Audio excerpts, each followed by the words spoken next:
أولئك هم المتقون يا أيها الذين آمنوا كتب عليكم القصاص في القتلى الحر بالحر والعبد بالعبد والأنثى بالأنثى فمن عفي له من أخيه شيء فاتباع بالمعروف وأداء إليه بإحسان ذلك تخفيف من ربكم ورحمة فمن اعتدى بعد ذلك فله عذاب أليم وَلَكُمْ فِي الْقِصَاصِ حَيَاةٌ يَا أُولِي الْأَلْبَابِ لَعَلَّكُمْ تَتَّقُونَ كُتِبَ عَلَيْكُمْ إِذَا حَضَرَ أَحَدَكُمُ الْمَوْتُ إِن تَرَكَ خَيْرًا الْوَصِيَّةُ لِلْوَالِدَيْنِ وَالْأَقْرَبِينَ بِالْمَعْرُوفِ حقا على المتقين فمن بدله بعدما سمعه فإنما إثمه على الذين يبدلونه إن الله سميع عليم فمن خاف من موص جنفا أو إثما فأصلح بينهم فلا إثم عليه إن الله غفور رحيم يا أيها الذين آمنوا كتب عليكم الصيام كما كتب على الذين من قبلكم لعلكم تتقون أياما معدودات فمن كان منكم مريضا أو على سفر فعدة من أيام أخر وعلى الذين يطيقونه فدية طعام مسكين فمن تطوع خيرا فهو خير له وأن تصوموا خير لكم إن كنتم تعلمون شهر رمضان الذي أنزل فيه أعوذ بالله من الشيطان الرجيم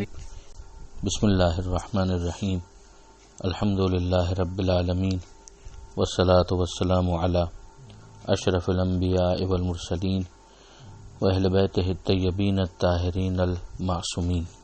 اما بعد سورہ مبارکہ بقرہ آیت نمبر 178 سے آیت نمبر 184 178 to 184 اس صفحے پر 3 احکام ہیں کہ جنہیں پروردگار عالم نے کتبہ کہہ کر بیان کیا ہے. کتبہ یعنی لکھ دیا گیا، اور اس کے ذریعے سے متوجہ کیا جاتا ہے کہ جیسے کتابت کے اندر ایک نقش کا تصور ہوتا ہے کہ جو چیز لکھ دی گئی ہے وہ ایک اہم چیز ہے، جو کبھی کبھی واجب حکم کو بیان کرنے کے لیے بھی یہ لفظ استعمال ہوتا ہے، اور کبھی حکم تاکیدی کے لیے، اور کہیں تقدیر الہی کے لیے بھی. یہاں پر ہم دیکھتے ہیں کہ پہلا حکم قصاص سے متعلق ہے، دوسرے کا تعلق وصیت سے ہے، اور تیسرے کا روزے کے ساتھ ہے. ارشاد ہوتا ہے کہ اے ایمان لانے والوں، تم پر قصاص کو لکھ دیا گیا قتل کی صورت میں، اور اس میں کیا ہوگا کہ جان کے بدلے جان لی جائے گی. یعنی جس شخص نے یہ قتل کیا ہے اسے عوض میں قتل کر دیا جائے گا، اور اس کے اندر پھر انصاف کو ملحوظ خاطر رکھا جائے گا. یعنی یہ نہیں ہو سکتا کہ مثلا ایک انسان جو کسی قبیلے کا ہے اور بہت محترم ہے، اور جو قتل کرنے والا ہے وہ نسبتاً پست ہے، تو پھر اس پست کو جو معاشرتی اعتبار سے لوگوں نے معیارات بنا لیے ہیں اس کو نظر انداز کر کے کسی اور کو اس کی جگہ پر قتل کیا جائے تو ہی یہ مانا جائے کہ قصاص ہوگا. نہیں، ایسا نہیں ہوگا. جو قاتل ہے اس کو قتل کیا جائے گا. اب اگر وہ آزاد ہے قاتل تو آزاد کو قتل کیا جائے گا، اگر وہ غلام ہے تو غلام کو قتل کیا جائے گا، عورت ہے تو عورت کو قتل کیا جائے گا. لیکن یہ نہیں ہو سکتا کہ ایک کے بدلے میں دوسرے کو یا ایک کے بدلے میں 500 کو قتل کر دیا جائے. نہ تعداد میں اضافہ ہوگا، نہ ہی قاتل کو تبدیل کیا جائے گا. ساتھ ہی ساتھ ہم دیکھتے ہیں کہ پروردگار عالم نے اس کے اندر معافی کے ایک پہلو کو بھی بیان کیا کہ اگر ایسی کوئی گنجائش ہو کہ مثلا ایک دوسرا شخص ہے وہ بھائی بن کر اس قاتل کو معاف کرنا چاہتا ہے تو پھر اس کی بھی گنجائش رکھی گئی، اور پھر ذات میں دیت کی طرف متوجہ کیا گیا کہ پھر اچھے طریقے سے دیت دے کر اس معاملے کو سلجھایا جائے. اور یہ تمہارے رب کی طرف سے ایک تخفیف ہے، یعنی پروردگار نے اس کے اندر ایک گنجائش رکھی ہے اور یہ رحمت ہے. اور اگر اس کے بعد بھی کوئی تعدی کرے یعنی حدود کو کراس کرے تو اس کے لیے پھر دردناک عذاب ہے. پھر پروردگار عالم نے متوجہ کیا ہے کہ تمہارے لیے قصاص میں زندگی ہے، یعنی بظاہر تم دیکھتے ہو کہ قصاص کے اندر جو قاتل ہے اس کو قتل کر دیا جاتا ہے، مگر دراصل معاشرے کے اندر اگر یہ کام کیا جائے تو اس کے نتیجے میں ایک زندگی محفوظ کرنے کا ایک بہت اہم طریقہ ہے. اے عقل والوں، اے اولی الالباب یعنی عقل والوں، شاید تم لوگ بچتے رہو. یعنی اس کے نتیجے میں سوسائٹی کے اندر ان چیزوں کے حوالے سے ایک بہت ہی میچور اپروچ آئے گی، اور انسان ہاتھ اٹھاتے ہوئے یا کسی کو قتل کرتے ہوئے یا نقصان پہنچاتے ہوئے سوچنے پر مجبور ہو جائے گا، اپنے جذبات اور اپنے غصے کو کنٹرول کرے گا. تو ہم دیکھتے ہیں کہ ایک بیلنس ہے کہ بدلے کی بھی گنجائش دی گئی اور ساتھ ہی معاف کرنے کی بھی گنجائش دی گئی اور دیت کا بھی آپشن دیا گیا. اور پھر اس کے بعد یہ بھی ذہن میں رکھنے والی بات ہے کہ ظاہر ہے کہ قرآن مجید میں جہاں احکام بیان ہوتے ہیں تو ہیڈ لائنز کی صورت میں بیان ہوتے ہیں، کہیں کچھ تفصیل آ جاتی ہے پہ جو اس کی اصل جو ڈیٹیلز ہیں وہ پیغمبر اکرم صلی اللہ علیہ وآلہ وسلم کی احادیث میں ملتی ہیں، اور جس کی ترجمانی پھر آل محمد کی روایات کے اندر ہوتی ہیں، اور انہی کو بنیاد بنا کر پھر فقہ کے اندر کتابیں مرتب کی جاتی ہیں. تو جس کی مزید تفصیلات ہیں ان کو ظاہر ہے کہ فقہ کی کتابوں کے اندر دیکھا جا سکتا ہے. تو یہ پہلا حکم تھا جو کتبہ کے ذریعے سے ہمارے سامنے واضح کیا گیا. پھر دوسرا حکم جو ہے وہ وصیت سے متعلق ہے، اور یہ ایک ایسا مستحب حکم ہے کہ جو بعض صورتوں کے اندر واجب بھی ہو جاتا ہے. پھر ایک مرتبہ اس کی تفصیلات اپنے مقام پر ہیں، مگر یہاں پر جس چیز کو بیان کیا گیا کہ تم پر لکھ دیا گیا، یعنی تم پر ایک چیز کو تمہارے لیے متوجہ کیا گیا کہ کتنی اہم چیز ہے کہ اگر موت تم آتے ہوئے دیکھو کہ موت کے آثار تمہارے سامنے واضح ہیں، تو اگر کوئی خیر چھوڑ کر جا رہا ہے، یہاں پر خیر سے مراد ہے مال،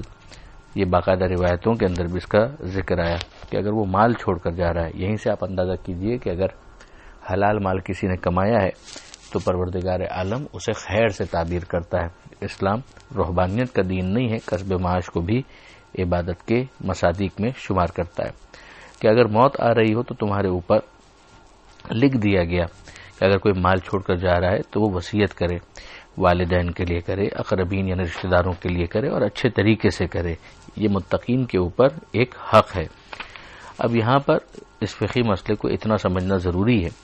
کہ ایک انسان مرتے ہوئے یا مرنے سے پہلے بہرحال جو وصیت کرے گا تو اپنے مرنے کے بعد کے لیے جو وصیت وہ کرنا چاہتا ہے مال کے حوالے سے، تو وہ 1/3 مال کے بارے میں وصیت کر سکتا ہے کہ اگر وہ مثلا 3 لاکھ روپے چھوڑ کر جا رہا ہے تو 1 لاکھ روپے کے بارے میں وصیت کرنے کا اسے حق دیا گیا ہے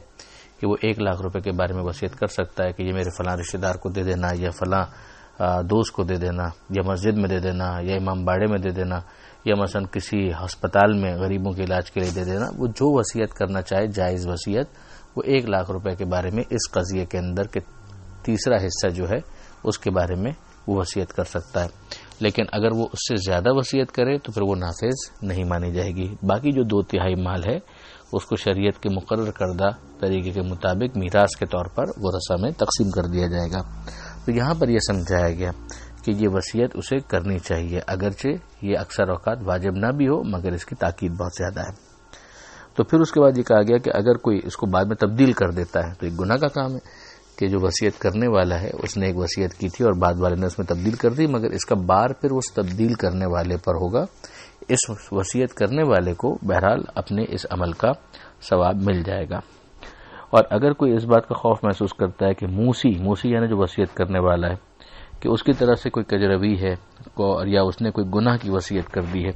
اور وہ اس کی اصلاح کر دے تو پھر اس کے اوپر کوئی گناہ نہیں ہے. ظاہر ہے کہ ورثہ کو آن بورڈ لیتے ہوئے ان کو کانفیڈنس میں لیتے ہوئے، مثلا اگر وصی کو یہ معلوم ہے کہ موصی نے یعنی وصیت کرنے والے نے 1/3 سے زیادہ کی وصیت کر دی ہے، تو اب ظاہر ہے کہ نافذ العمل نہیں ہوگی اور اس کے بارے میں اسے متوجہ کرنا پڑے گا. یا مثلا موصی نے کسی گناہ کے کام کے لیے وصیت کر دی ہے، تو اب اس کے اندر بہرحال اس کو اس وصیت کے اوپر عمل کرنے میں تکلف ہونا چاہیے، پریشانی ہونی چاہیے کہ یہ حرام کام کی کیسے وصیت کو نافذ کیا جائے. تو اس صورت میں ورثاء کو کانفیڈنس میں لیتے ہوئے اور بعض کیسز کے اندر حاکم شرع یعنی مجتہد کو یا اس کے نمائندے کو کانفیڈنس میں لیتے ہوئے جو فی زمانہ ذمہ داری بنے گی وہ پھر اس کے اندر تبدیلی کرے گا. لیکن اس کی جو تفصیلات ہیں وہ اپنے مقام پر ہیں جس کو علماء سے دریافت کیا جائے. اور پھر پروردگار عالم نے تیسرا حکم جو ہے بیان کیا کہ اے ایمان لانے والو تمہارے اوپر روزوں کو لکھ دیا گیا. اب یہ عام حالات کے اندر ایک واجب حکم ہے کہ ماہ رمضان کے اندر اذان صبح سے لے کر مغرب تک اپنے آپ کو چند چیزوں سے بچانا، جس میں نمایاں ترین کھانا اور پینا ہے. صوم کا ویسے بھی مطلب ہے بچنا، اور یہاں پر اس خاص معنی میں ہے کہ ماہ رمضان میں صبح سے لے کر اذان صبح سے لے کر مغرب تک کھانے پینے اور دیگر چیزوں سے اپنے آپ کو بچانا. پھر پروردگار نے فرمایا کہ جیسے کہ پہلے لوگوں کے اوپر بھی یہ ذمہ داری رکھی گئی، مقصد یہ ہے کہ تم متقی بنو، تمہارے اندر ضبط نفس آ جائے. چند دنوں کی تو بات ہے، یہ کہہ کر بھی پروردگار گویا کنونس کر رہا ہے کہ صاحبان ایمان کو دل سے راغب کرے کہ وہ یہ عبادت انجام دے. پھر اگر کوئی مریض ہے یا سفر میں ہے تو ظاہر ہے کہ ان کی گنتی کو باقی دنوں میں پورا کرے گا. مسافر کی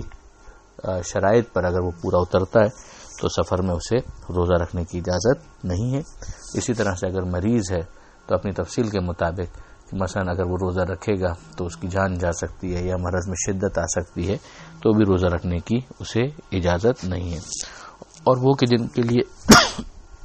روزہ رکھنا بہت سخت ہے ان کو فدیہ دینا ہے کہ ایک مسکین کو کھانا کھلائیں، اور اگر وہ اس میں اضافہ کرتے ہیں تو یہ ان کے لیے بہتر ہے. یعنی بعض کیسز کے اندر یہ ہے کہ وہ فدیہ تو بہرحال دیں گے، لیکن یہ کہ ایک مسکین کو یا ایک فقیر کو کھانا کھلائیں، 2 کو کھلائیں تو اور بھی اچھا ہے، مگر 1 کو کھلانا ضروری ہے. اور روزہ رکھنا بہرحال بہتر ہے اگر تم اس بات کو جانو. یعنی اب اگر کوئی شخص یہ کہے کہ جناب علی کتنا اچھا ہوا کہ وہ بزرگ ہونے کی وجہ سے یا مثلا کسی اور عذر کی وجہ سے وہ روزہ نہیں رکھا اس نے تو وہ بچ گیا، تو یہاں پر سمجھایا جا رہا ہے کہ نہیں، روزہ رکھنا تو بہرحال تمہارے لیے بہتر ہے اگر تم اس بات کو سمجھو. تو اب اس کے اندر جو فقہی تفصیلات ہیں وہ اپنی مقام پر ہے کہ الشیخ والشیخہ والحاملہ والمرضعہ کہ جو بہت بوڑھا مرد ہے، بہت بوڑھی خاتون ہے، اسی طرح سے حاملہ خاتون ہے،